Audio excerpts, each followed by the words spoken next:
When we talk about managing projects, we don't actually do a project. So what exactly is a project? Well, in this video, I'm going to show you how you can break down large projects and goals into small, manageable chunks.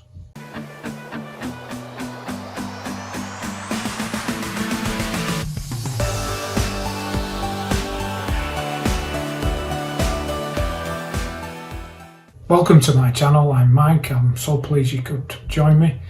Please do subscribe to the channel. It's completely free and you'll be notified of other videos that are coming up. So back to projects.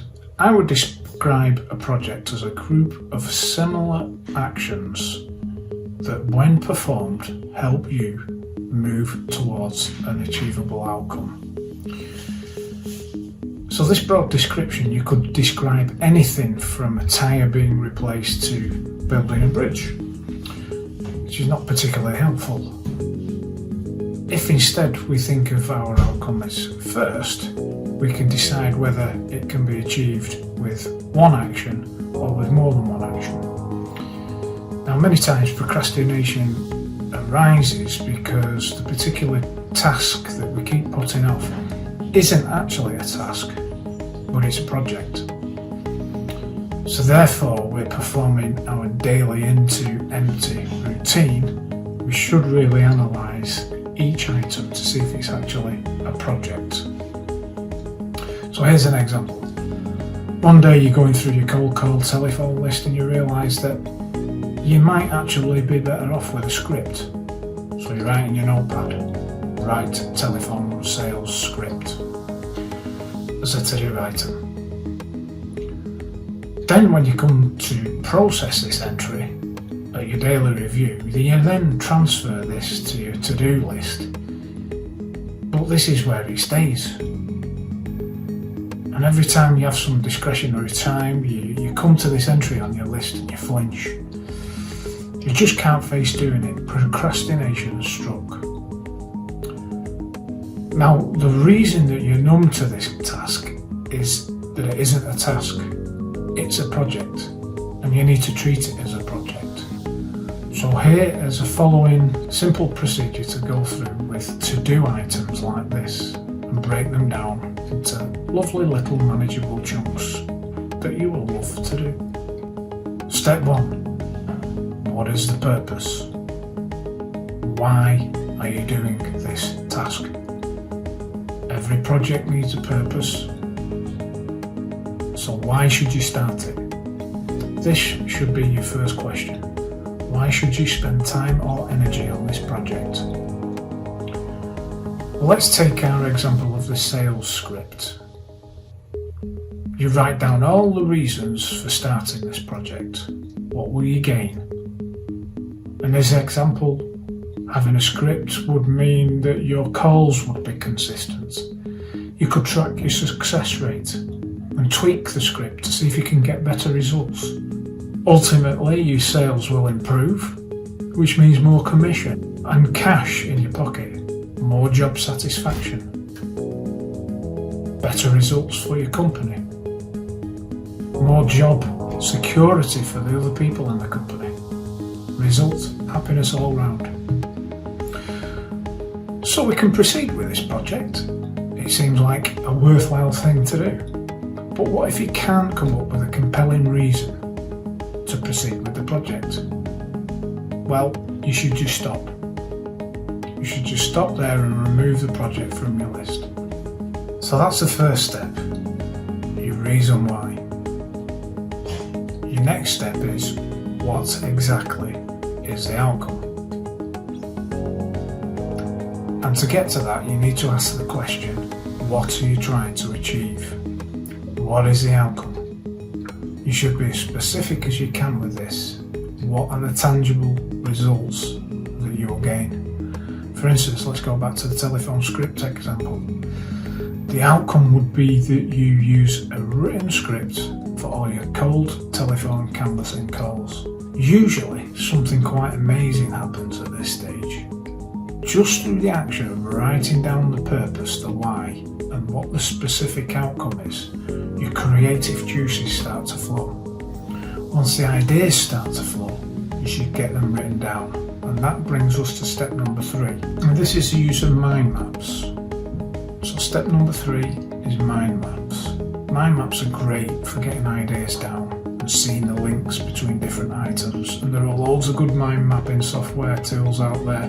But if you ask me, you can't beat a piece of paper and a pen. If you're new to mind mapping, I can recommend the inventor of mind mapping, Tony Buzan, in one of his books, Mind Mapping, to explain, and I'll leave you a link in the description. There's also some great videos online that you might want to check out.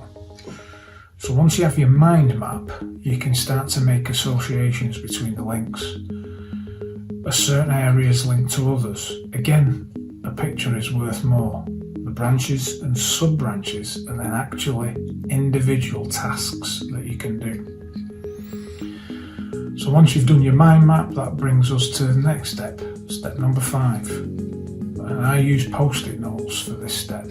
So the next thing you do is you start to transfer the main ideas and subtasks onto a post-it note individually. So each sub-branch gets its own post-it note. And there is nothing more elegant than just sticking these post-it notes on a whiteboard or a wall so you can organise them in some kind of chronological or logical sequence. Once you've done that, then you come to actually organising the task. That's step number 6. As hinted above, you can organise your post-it notes into a logical sequence. And you might find that this process will jog your mind and you'll think of further additional tasks that you need to do. Step number 7, strategic next actions. So although it's great to have a detailed plan of every action that you're going to need to take to achieve that outcome, the most important thing that you need to have nailed down is the very next action. If there's just one thing that you need to take from this whole process of project management, it's this. You only need 3 things to complete a successful project. And those 3 things are a purpose. Why are you doing this project?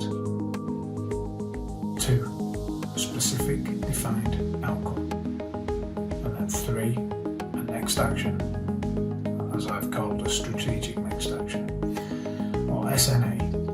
Now your SNA is the next thing that needs to happen to move your project towards completion. Once you've completed this SNA, guess what? You should define the next SNA. And you keep repeating this process until you reach completion. This is particularly useful with those tricky, murky projects. You know, the ones where you have no idea how to complete the project. You know the why, you know the what, but you don't know the how. And with this method of using a strategic next action, you don't need to know every single step of the process. All you need is the very next action.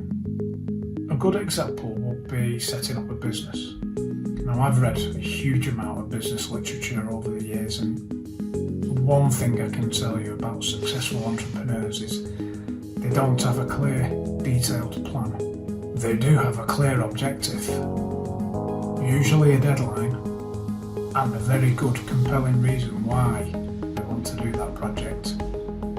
But also, they need to know the very next thing that they need to do. And they just keep on repeating this process. So once you've gone through this process, you should record what the actions are in that project.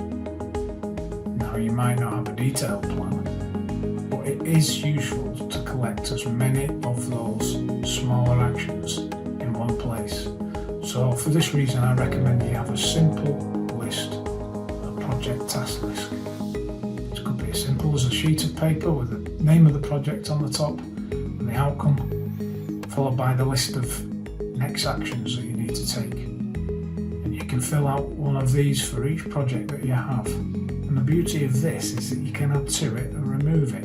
Next, I do recommend you have project lists and goals. So this is not the individual tasks within a project, but it's a list of all your projects and goals. Now, I don't recommend working on more than 3 projects at a time. Ideally 1, but that's not always possible. So if you have multiple goals and projects, pick the most important 3 and work on them until you complete one of them, and then maybe you can replace that with another one, but you never have more than 3. So again, for these project lists, I have a simple written list, and that tracks all my projects. And as I said before, I only use 3 projects at a time to work on. Now, I have done a video on the power of focus, so check that one out. So do check that one out later. For now, thanks for watching. I hope you got value from this, and please like and subscribe, and I'll see you in the next one.